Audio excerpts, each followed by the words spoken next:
శ్రీ విజయన్ గారిని ప్రసంగించవలసిందిగా మనందరి తరఫున నేను విజ్ఞప్తి చేస్తా ఉన్నాను.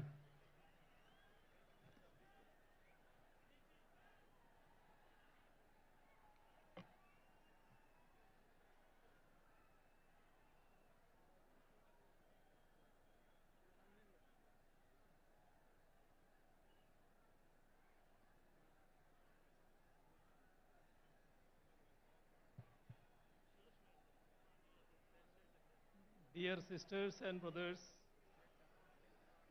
this Mammoth rally is being held at a time when the basic tenets of our constitution are facing a series of threats from the people who are at the helm of affairs at the center. At the outset, I congratulate the Chief Minister of Telangana for taking the initiative to have this sort of a people's movement and to involve the like-minded CMs and leaders of various states in this great endeavor meant for the future of the people of this country. On this very same day, a newly built collectorate for the district of Khammam and the second phase of Kandivalak, the universal eye screening program organized by the state government of Telangana have been inaugurated.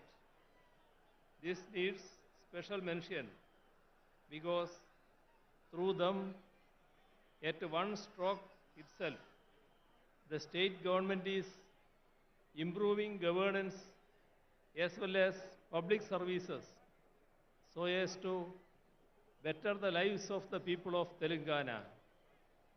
Let me state that Kerala and its people are with the state government of Telangana in all their pro-people initiatives. I have come to understand that decentralization of governance has been a hallmark of KCR Garu's administration. During the tenure of his government, collectorates have become state-of-the-art integrated district office complexes. All district departments are co-located in them for the convenience of people. And as far as the Kandivalak program goes, no such mass eye testing program has been conducted in the history of our country. Kandivalak means light for the eyes, or a torchlight showing the path. Today, with this public meeting, we are showing the path forward for the nation. It is a matter of great pride to once again be here in Telangana, the land of people's struggles. It is the heroic struggle of the peasants of Telangana in the late 1940s which placed the issue of land reforms on the agenda of the country. Several such people's struggles taking up diverse issues were waged as part of our glorious national movement. It is subsequent to centuries-long such struggles that our country won its freedom from the colonizers. However, today we have a peculiar situation in which a political formation that was not part of our national freedom struggle is in power in the country. The followers of those who tendered unconditional apologies to the colonizers and promised to serve the imperial crown are at the helm of affairs today. They have been and remain antagonistic to the values of our anti-colonial struggle. Ideas such as secularism, democracy, federal structure, social justice, and equality were championed through it, and subsequently they were included in India's constitution so as to uphold the values championed by our freedom struggle.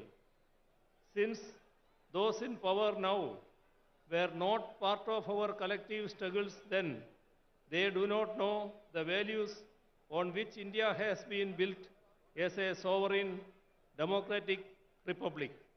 So, they seek to alter the basic structures on which our modern nation has been built, even as they call for celebrations such as Azadi Ka Amrit Mahotsav to commemorate the 75th anniversary of India's independence.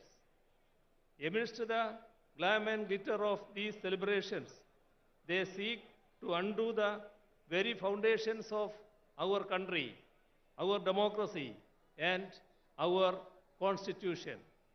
Our constitution starts with the preamble in which we have enshrined the basic values that we uphold as Indians: sovereign, socialist, secular, democratic, republic, justice, liberty, equality, and fraternity. By signing various international defense agreements, they go against the concept of sovereignty. By allowing the concentration of wealth through consistent appeasement of corporates, they go against the concept of socialism. By seeking to replace parliamentary democracy with presidential form of governance, they go against the concept of democracy.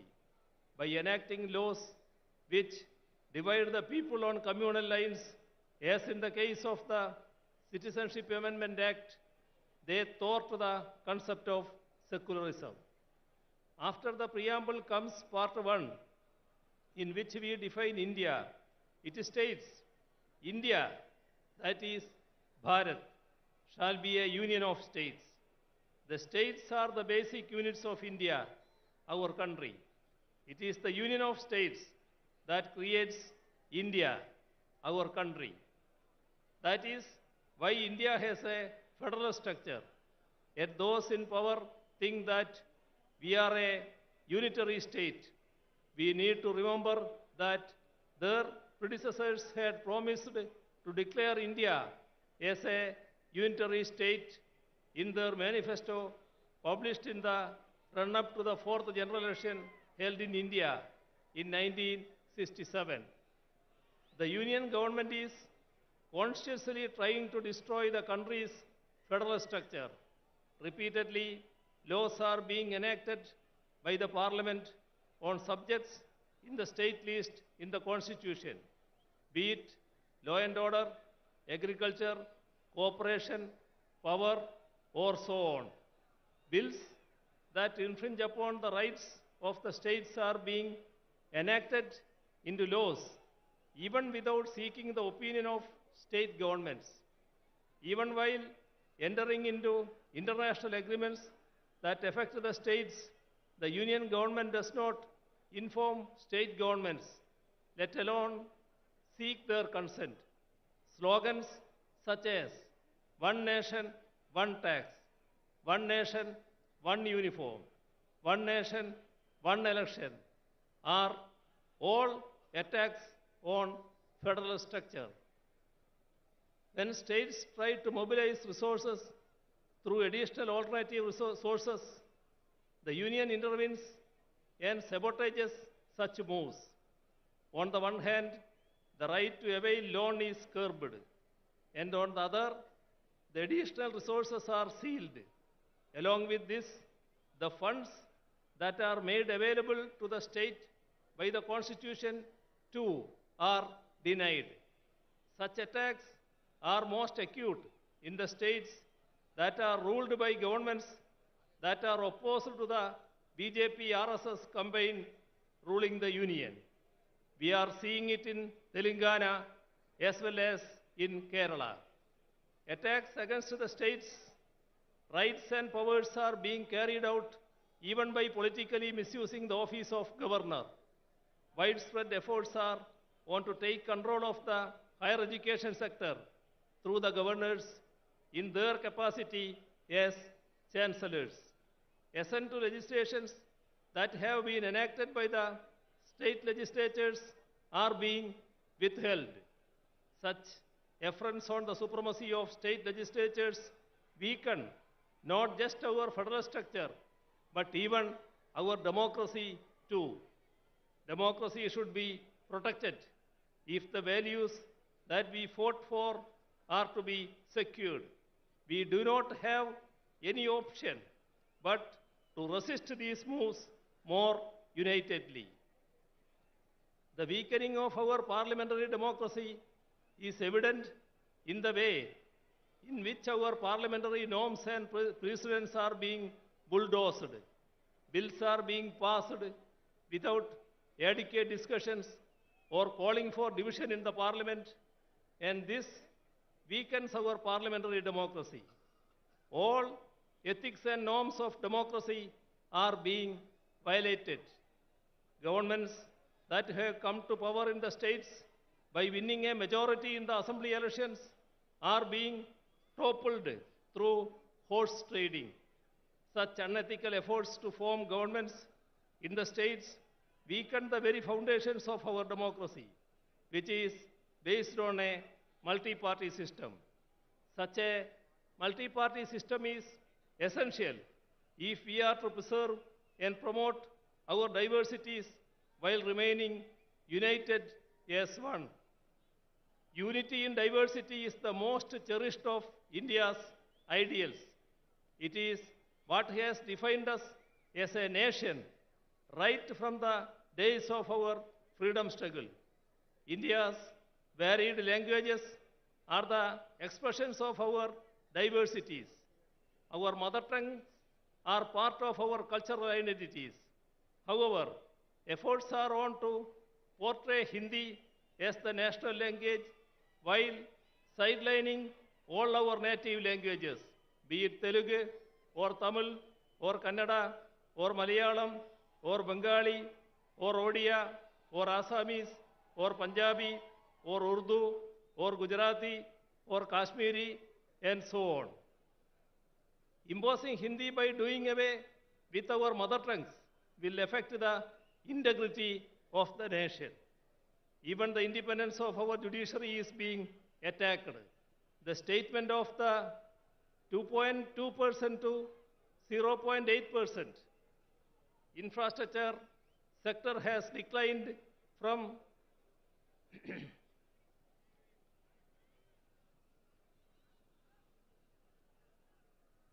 the statement of the law minister to the effect that the union government should have a decisive say in the appointment of judges goes to prove that the BJP government is hell-bent on destroying judicial autonomy and to subvert the judiciary into a nominated body of the union government. The Chief Justice himself has resisted the move, and it is commendable that the judiciary in general and the Supreme Court in particular have taken a firm stand, keeping the spirit of the independence of judiciary high. Not merely members of the Union Cabinet, but even the nominees are trying to meddle with the autonomy of the judiciary. Last week, the Vice President attacked the Supreme Court for striking down the NJSC Act of 2015. He even went on to say that he does not agree with the restriction imposed by the Supreme Court, which ensures that the Parliament cannot amend the basic structure of the Constitution. It is rather unfortunate that even the highest office, such as the Vice President, are making certain remarks that go against the Constitution and its spirit. India's identity as a democratic and secular country was molded in the fire of our anti-colonial struggle. The concept of India that is inclusive of different languages and cultures emerged during our national movement.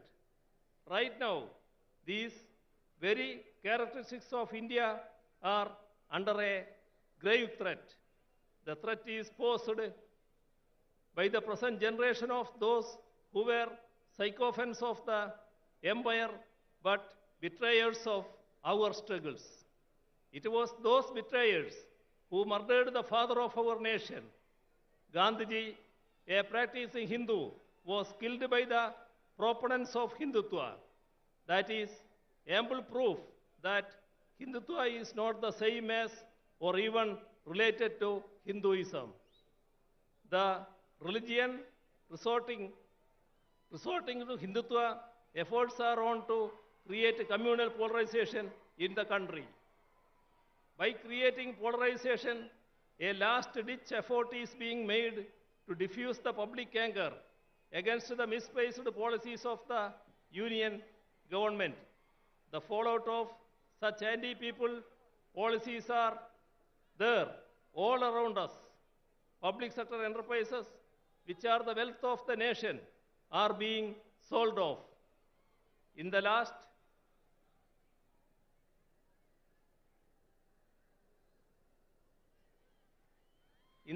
budget alone, rupees 65,000 crores was sought to be raised through their sale. They say that they do not have money to provide relief to the ordinary people, but they have written off corporate loans to the tune of rupees 11 lakh crores in the last 5 years alone. This amount would have sufficed to ensure food security to the entire people of the nation. The MGNREGS envisaged by the left as a scheme to aid the rural population in their distress is being scuttled. Allocation for it and work days are under it are repeatedly being cut down. The country's development is in doldrums. Figures denote that DGP growth has declined from 7.4% to 4.7%. Industrial growth has plummeted from 2.2% to 0.8%. Infrastructure sector has declined from 19.4% to 9.8%. With regard to foreign exchange reserves too, the country is headed for trouble. Our forex reserves have shrunk from 642.2 billion in 2021 to 528.37 billion US dollar last October. The constant rise of petroleum prices has pushed the people's lives into misery. All this has made life extremely difficult for the common man. There is a sharp increase in hunger and poverty. In the global hunger index, we are 107th among 121 nations around the world. 80% of the people pushed into poverty because of COVID are in India. Imposition of GST on essential articles has spiked price rise. Last year, India's wholesale inflation has touched a 3-decade high. Price rise is as high as 39%. Even amidst such dire circumstances, welfare measures for the poor are being denied. Atrocities are being committed against minorities, women, SCs, and STs. The idea of equality is given a go-by. Laws such as CAA, which seeks to alter our secular polity into a religious state, are being introduced. The main issues of the ordinary and the poor are related to their livelihoods. To create better living conditions, we need to forge the unity of the ordinary and the poor. People's unity has to emerge against the communal agenda that seeks to divide us. It is our duty to resist the backward march of our nation. As far as Kerala goes, we are resisting both communalism and neoliberalism, which are pushing our people into miseries. We are ensuring development and welfare in a communal tension-free atmosphere so that our people can enjoy the fruits of progress and lead peaceful lives. I hope that today in Khammam, the land of people's resistances, we will have the beginning of a new resistance, a resistance to secure the ideals that we fought for in our freedom struggle, a resistance to protect our secularism, our democracy, our constitution, and thereby our nation. I conclude by once again extending greetings to all of you gathered here. Thank you. ధన్యవాదాలు. Sound ఎక్కువ చేయవా బాబు? ఒక్కసారి అందరూ చప్పట్లు కొట్టాలి. ఇప్పుడు వద్దా నువ్వు కూర్చో. విజయన్ గారు కేరళలో ఒక అతి ముఖ్యమైనటువంటి ఫంక్షన్ను వారు అటెండ్ చేయాల్సింది. ఇప్పుడు త్రివేంద్రం వరకు వెళ్ళి వారికి ప్రత్యేకంగా ఏర్పాటు కూడా చేయడం జరిగింది. కొద్దిగా ఓపిక అవసరం మనకు. హిందీ ఇంగ్లీష్ ఉపన్యాసాలు కూడా వినడం మనం నేర్చుకోవాలా. ఇప్పుడు విజయన్ గారిని మనం సాదరపూర్వకంగా సత్కరించి పంపడం మన బాధ్యత కాబట్టి వారిని ఇప్పుడు సాగనంపాలి. కాబట్టి మనందరి పక్షాన నేను మీ అందరి చప్పట్ల మధ్య వారికి సన్మానించి సత్కరించి మన జ్ఞాపకనిచ్చి పంపిద్దాం.